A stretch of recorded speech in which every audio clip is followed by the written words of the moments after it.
Excuse me for my voice, but I have never seen anything like it. You believe in miracles? Yes! Unbelievable. Welcome back to the show. It's your host, as always, Andrew Zimmel. Got a jam-packed show for you today. First things first, I want to talk to you a little bit about what we're going to do the rest of the week. Big things coming tomorrow, as it is coronavirus time.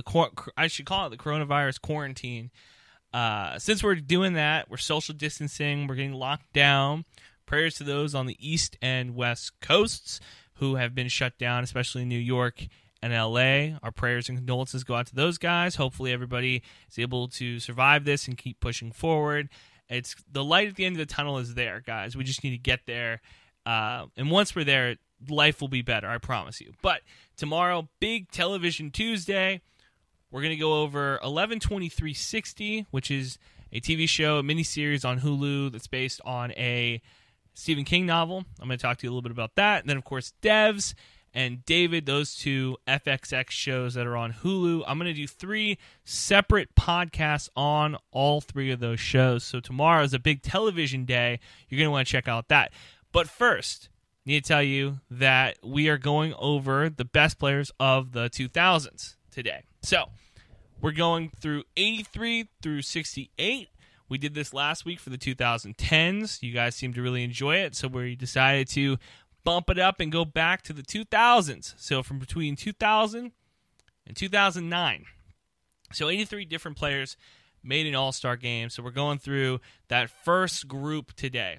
All but one guy in this group made multiple all-star games. So everybody else made only one during that 10-year stretch. Some of those guys played 10 seasons in this decade. Other guys only played a handful of seasons. So very exciting stuff to get into.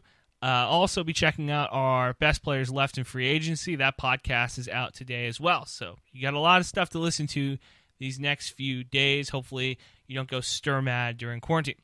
Let's get into it. So number 83, the worst player on this list, or the best player the best player of the most average guys, I guess I should say, is Jamal Magloire.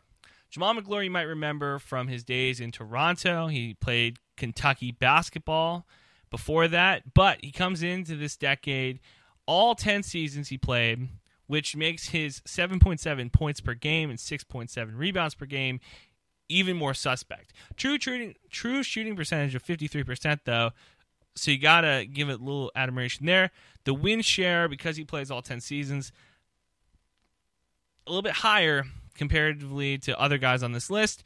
The value over replacement, which we've talked about before, but just to reiterate, value over replacement isn't the end-all, be-all, because you're going to have a higher score than a guy that maybe plays 1 or 2 seasons. But the 10 seasons, he's the only guy, 1 or 2 guys on this list, I should say, that have a negative value over replacement. His value over replacement was negative 2.7, which, for those of you at home wondering, what does that mean? Well, that means that of the average player, he's below average. So he makes one All-Star game in a really weird season, the 2004-2005 season, I want to say. He makes an All-Star game, and not great playoff numbers either. You look at his playoff numbers, 7.7 points per game in the playoffs, 5.5 rebounds, only one All-Star game appearance. Not a whole lot to say for Jamal Magloire other than, pretty decent average player. Again, one All-Star game makes him better than everybody else in that season, but does not make him better than anybody else on this list. All right, number 82, played 7 seasons in this decade, averaged 11.7 points and 8.4 rebounds, which, again, pretty solid numbers. His win share is 17.6. He played on okay teams in the 2000s. He made one All-Star game. It's Chris Caveman Kaman. So, Chris Kaman is most notably remembered for his laying on the bench in that Lakers season where a bunch of weird stuff happens. It was that year after Dwight Howard leaves. Chris Kaman is their backup center.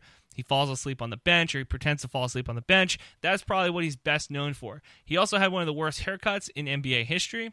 We'll have that connected on the Twitter page for you guys to look at. If you missed out on Chris Kaman's prime years, there weren't a ton of them. So, Again, another guy averaging 53% from the field, true shooting percentage. Again, pretty good numbers. Value over replacement is negative 0.3. So again, pretty average player, a little bit below average according to the advanced stats. Again, another guy didn't make any big playoff moves, didn't have a ton of points per game in the playoffs. 10 points per game, 8 rebounds, or I should say 10.7, so almost 11 points per game in the playoffs. Another one of those guys we mentioned earlier, you'd want him to have him on your team as a role player, but if he was your best player on the team, you're not going very far in the playoffs. You're not going very far in the regular season. So Chris Kaman as the cornerstone franchise piece, I'm selling. If I need a backup big man or a big man to really go along with the rest of the guys on the team, I might make a gamble on him. All right, at number 81, he's best known for not having any ACLs. He made a NBA Finals appearance with the Dallas Mavericks in 2006. You might remember that Mavericks team more for Dirk Nowitzki and the incredible run that they were on rather than Antonio McDyess. Antonio McDyess, number 81 on the list, averaged 9.7 points, 7.4 rebounds in the playoffs. He had okay numbers, 7.8 points, 6.6 rebounds. Value of replacement 7.5. That's one of the higher ones in this group of players. His win share, again, 4.61. Not great. Another role player who gets on this list because he has one outstanding year. Antonio McDyess is an interesting case because you remember him more as a guy who kind of a okay center to put next to Dirk Nowitzki. He's a guy that could rebound okay. He's a guy that, would make the right plays. Not a great passer. I don't think that he would really work too well in today's NBA, where you have to run up and down the court a lot more, where you have to be mobile, defend all 5 positions. Antonio McDyess in 2020 probably doesn't make an All-Star game appearance, probably doesn't even make the starting lineup for a lot of these teams. But in the 2000s, different time, a little bit more grit and grind, a little bit slower down. Not a great defender. His defensive win share is 22.9, but again, that's kind of, I think, inflated by the time he's playing. I don't really remember Antonio McDyess being the type of guy who's going to shut down the other team's center. I remember him as a guy who, very physical, but more of a Zach Randolph type, in my opinion, than, say, a guy who you're really banking on. All right, at number 80, this guy I had forgotten even made an All-Star game appearance, like a lot of the guys in this group. Antonio Davis. Antonio Davis, number 80 on the list, played 6 seasons in this decade, 10.8 points, 8 rebounds. I feel bad because I'm picking on the big guys, it feels like. Outside of, even Jamal McClure, all of these guys, power forwards and centers. Is it wrong? Are we judging them on today's current time? No, I don't think so. I think when I made this list, I really was looking at the value over replacement when I was kind of ranking some of these players. The reason that I have 80 and the next guy 79 on this list is because of the just impact I thought that they had on the game of basketball. The win shares a little bit higher for this guy. Again, Antonio Davis, interesting player. One All-Star game appearance. It's hard for me really to put my finger on what his best season was, and I think that is another reason why he is where he is on this list. All right, at number 79, I have the one and only Theo Ratliff, who you might forget, because I had forgotten. He made an All-Star game that 2000-2001 season, a year that the 76ers go to the NBA Finals, but bigger than that, he averaged a little bit over, I'm trying to get the numbers up, 3.7 blocks per game. He averaged 3.7 blocks per game that season. He was the 3-time blocks champion, or the league leader in blocks, which, if you would have told me that before we did this entire list, if you said, hey, Theo Ratliff averaged almost 4 blocks per game in a season, B, led the league in blocks 3 times in this time period, I would have called you crazy. Because you got to think, Ben Wallace had his best seasons in this decade. Dwight Howard was in this decade. Shaquille O'Neal was in this decade. So you think any of those guys, Dikembe Mutombo even, was in this decade as impact players, and we're going to get to those as the week continues. But Theo comes in, averages 3.7 blocks per game in his All-Star game, or his All-Star game season. 10 years in the decade, averaged 6.5 points, 5.7 rebounds. His defensive win share is 15.8. Win share total 22.4, so that's lower than Antonio Davis, but the 3-time block champion has to be said for something. So you have to put him in that conversation for what he was able to do on the defensive side of the ball. Okay, moving on to 78, a guy who didn't make the playoffs but made 2 All-Star games in this decade. One of the, if not the greatest player of all time, and you're wondering to yourself, you're scratching your head right now, you're saying, Andrew, how are you putting this guy so low on the list? And I reiterate, it is the decade between the 2000 and 2009 season. Okay? That is why Michael Jordan is number 78 on this list. He averaged 21 points per game, 4 assists, almost 6 rebounds per game in the 2 seasons he played in this decade. You remember, not the Chicago Bulls Michael Jordan, not even the minor league baseball Michael Jordan. We're talking about the Washington Wizards Michael Jordan. Jordan's true shooting percentage was 48%, one of the worst of his career, of any stretch of his career. His win share, of course, 9.5. Value over replacement, 5.5. No MVPs, no titles, which is weird to say, especially when we do next week's and we talk about him as the greatest player of all time. 78 on this list. What more can you say about Jordan? It was tough to watch, I think, for a lot of fans of the game of basketball. It's even worse when you do this. If you do it in a microcosm, the way that we're doing this, where we're splitting it down decade by decade. So a guy like Kobe last decade doesn't get the benefit of the doubt of winning 5 rings. A guy like Tim Duncan doesn't get the benefit of the doubt of winning 4 rings in the past decade. Michael Jordan doesn't get the benefit of the doubt of being the best basketball player of all time for what he did in the 90s. We're going off of only what he did in the 2000s, and what he did in the 2000s was average 21 points per game, which, for being fair, that's not bad. The average is right around the 20th best the decade, but again, not great from his airness. At number 77, he played 7 seasons with this team, making 1 All-Star game appearance for the Minnesota Timberwolves. It's Wally Szczerbiak. Wally Szczerbiak played at the University of Miami. Miami University, I should say, not the University of Miami. Miami University. He was the 6th round pick of the 1999 draft. You remember him most for his 2001-2002 All-Star game appearance. That season, he averaged 18.7 points per game, 3 assists per game. He was playing next to one of the greatest players of all time, and another guy who we're going to talk about as the week continues, Kevin Garnett. Is Wally Szczerbiak a product of KG? Was he benefited by Kevin Garnett's greatness? Is that kind of why we put Wally in an All-Star game? I got to assume yes. Look, the 2000s, especially the early 2000s, really weird time for basketball. If you ask guys like Bill Simmons, he'll say that it was the worst time of basketball because it was the got too much too early group. I think that's what he calls that group. Here's my problem with it. The problem with it is that the old stars of the 80s and 90s, moving on their way out, the young guys, the Kobes, the Duncans, the KGs, great players, really can't carry an entire league by themselves. Look, I'm not taking anything away from Duncan. He's got one of the greatest seasons of all time. Happened this decade. Not taking anything away from Kobe Bryant, one of the greatest basketball players of all time. No disrespect to KG, Defensive Player of the Year and MVP in this decade. But the problem is that all those guys did incredible things towards the end of the decade. Kobe really came into his prime at the end of the decade. KG came in the prime at the end of the decade. Duncan came in the prime at the end of the decade. But at the beginning of the decade, you got guys like Wally Szczerbiak making All-Star game appearances. Wally, of course, averages 14.4 points per game this decade, true shooting percentage of 57%. Offensive win share, pretty good, 34.9. That's the highest in this group. Win share, not bad, 47.1%.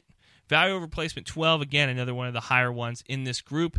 He made 1 All-Star game appearance in the playoffs, though. He struggled, 10 points per game, 1.5 assists, 3 rebounds. Wally Szczerbiak, number 77 on the list. At number 76, it's Devin Harris. He plays 6 seasons, 13 points per game, 2.5 rebounds, 55% from the floor, according to true shooting percentage. Another guy, doesn't make any individual awards, makes 1 All-Star game, averages 8.3 points per game in the playoffs. 1.6 rebounds, 2.5 assists. This is a guy who I remember more for his New Jersey Nets days than I do for really anything else. He made his lone All-Star game appearance with the Nets, averaging 21, almost 7 assists, and 3.3 rebounds that season with the Brooklyn Nets in the 08-09 season. So what can we say about Devin Harris? Well, it's going to be rough. I think his complete legacy, another one of those guys where it makes a lot of sense to put him in the same category as the Wally Sterbecks of the world, put him in a category with some of the other pretty average NBA players. He played his last season, you'll be shocked to hear this, in the 18-19 season. He was a backup player for the Dallas Mavericks. Shocking enough that he played in 68 games. I was surprised when I read that stat because just of this guy started his career getting drafted in 2004. Not a terrible draft class, not a terrible spot to put this guy, but I was shocked that Devin Harris played as long as he did, and even more surprised that he made an All-Star game. All right, let's move on to one of my favorite players, 75 overall. His claim to fame, I think, is that he's an NBA champion. Not in this decade, of course, but he's an NBA champion. In all the graphics from the 2007 NBA Finals, you're going to remember this guy very, very, very quickly. He is an NBA champion now. Didn't do it in this decade, the 2000s, but he is an NBA champion now. You're thinking of Mo Williams. Mo Williams, arguably LeBron's best teammate on that 2007 NBA title team. What does that say about that title team? Well, the title team wasn't very good. Immediately after he was traded for the pick that would later turn into Kyrie Irving from the Clippers, 6 seasons in this decade, 13.9 points, 4.8 assists, and 2.5 rebounds per, or 3 rebounds per game. Makes 1 All-Star game, makes 1 Finals appearance. In that Finals, however, he was supremely outplayed by Tony Parker. So here's the problem with Mo Williams and his legacy as a total. Total legacy for the Cavs, it's a plus. Because even though Dan Gilbert, the ownership group, the GM, they didn't want to put any talent around LeBron, or they didn't want to spend money to put talent around LeBron, or NBA players just don't really like Cleveland, he will go down as the big reason why LeBron left Cleveland, is that his best teammate was Mo Williams. But however, he got traded for the pick that would turn into Kyrie Irving. So, at the end of the day, Kyrie hits the biggest shot in Cavs history, one of the biggest shots in NBA Finals history. That shot doesn't happen. He's not on the Cavs if it's not for, you guessed it, Mo Williams. Now, does that add to his legacy? Does that add to his spot on this list? No, it really doesn't. I was going off of what he did in the decade. His value over replacement is 8.3. His win share is 29. A lot of those, of course, those stats are going to become padded because you're playing with the greatest player of all time. So, should he be higher on the list? No. I think that he's properly rated. He's the 75th best player of the past decade.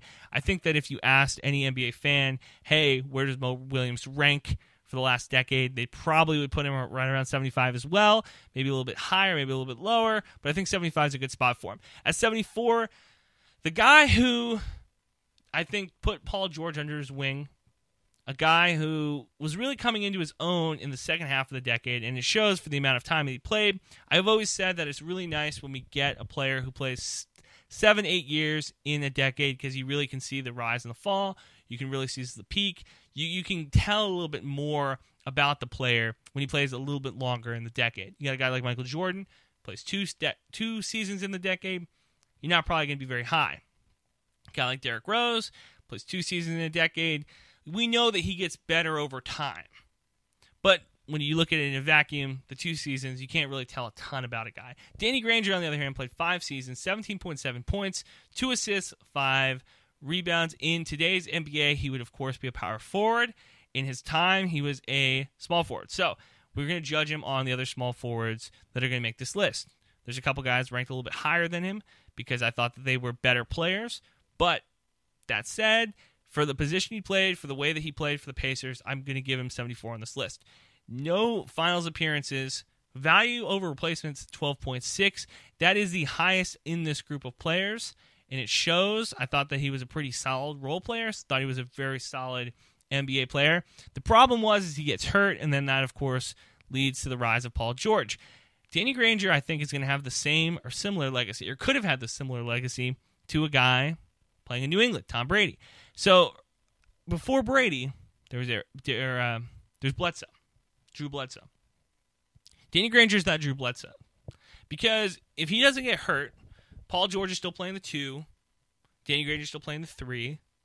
But because he gets hurt, Paul George can move to the natural position of power forward, and immediately he blossoms. He put some Lance Stevenson guys next to him, put a George Hill next to him, and all of a sudden the Pacers are one of the better teams in that 2010s. Danny Granger, of course, plays the most majority of his prime in this decade, makes one All-Star game, wins a Most Improved Player award, 74 on the list. Jameer Nelson, another guy who makes an NBA Finals game playing next to Dwight Howard. Jameer Nelson, 12.4 points per game, 4.6 assists, 3 rebounds. A very solid role player on a Finals team. I have him, again, pretty properly